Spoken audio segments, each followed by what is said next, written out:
데이트 폭력, 벗어날 기회 잡아야 합니다.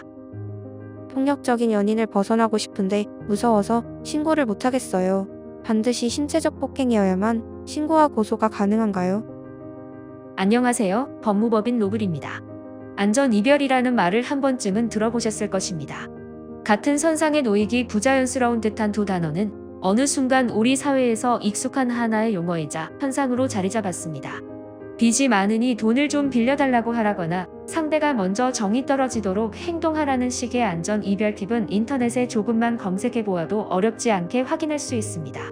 얼핏 보면 우스갯소리 같지만 우리 사회의 현상을 보면 결코 가볍게 웃어넘길 수 없는 일임을 단번에 알 수 있습니다. 이별을 통보하자 무차별 폭행하고 살해하는 이른바 교제살인이 사흘에 한 건꼴로 발생하고 있으며 이는 명백히 간과하기 힘든 심각한 사안인데요. 이러한 교제살인, 폭행을 저지르는 이들에게는 대부분 공통점이 있습니다.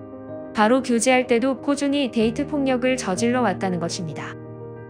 데이트 폭력이란? 교제 폭력으로도 불리는 데이트 폭력은 연인 관계에서 발생하는 유무형의 폭력 행위를 뜻합니다. 정확히 어떤 행위를 데이트 폭력이라고 하나요?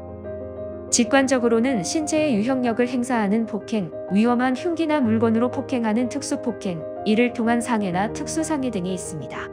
그러나 데이트 폭력은 단순히 유형력 행사만을 뜻하지는 않습니다. 말로 협박하거나 위험한 물건을 휴대한 채로 특수협박을 하는 행위까지 모두 데이트 폭력의 범주에 포함됩니다. 이외에도 헤어지자는 연인의 통보나 요청을 거절하거나 이별했음에도 집요하게 직장이나 집을 찾아가는 등 스토킹 행위도 형사법에 따라 처벌이 가능합니다. 데이트 폭력은 그 자체로 형벌 기준이 규정되어 있지는 않지만 주로 특수폭행, 특수협박, 스토킹 처벌법 위반 혐의로 처벌이 내려집니다. 실제로 비슷한 상황에서 심각한 상해, 살해로 이어지는 사례가 많다 보니 사안의 심각성을 인지하고 관련 범죄 행위에 대한 처벌 수위를 높이자는 목소리가 높아지고 있지만 아직은 뚜렷한 변화는 없는 상황입니다.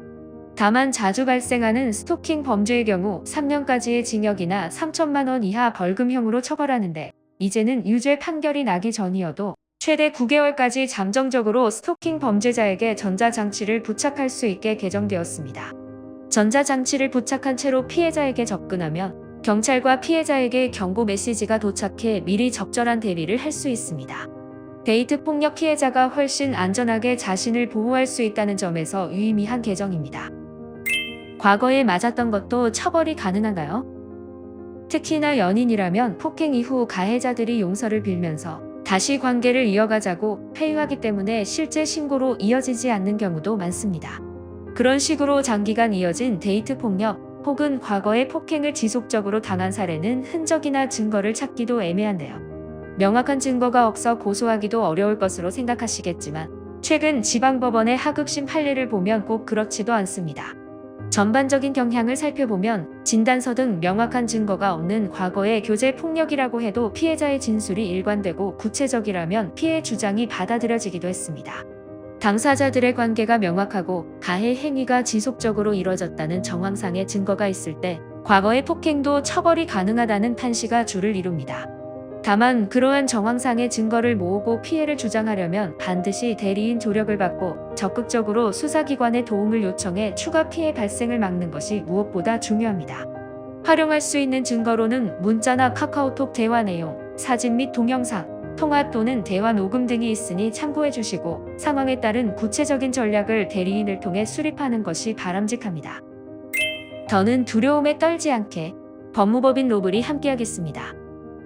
최근 수사기관 및 법원은 데이트 폭력 단절을 위해 가해자가 초범이어도 실형을 선고하는 등 엄격한 처벌을 내리는 추세입니다.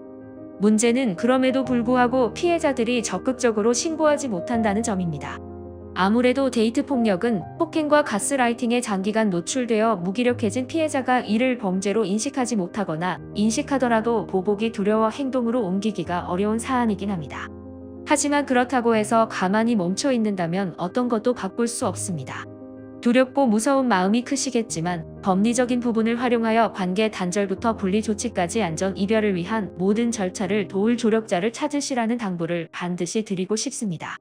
고통스러운 시간을 뒤로하고 진정한 자유를 얻기까지 법무법인 로블이 안전하게 동행하니 언제든 문의해 주시길 바랍니다.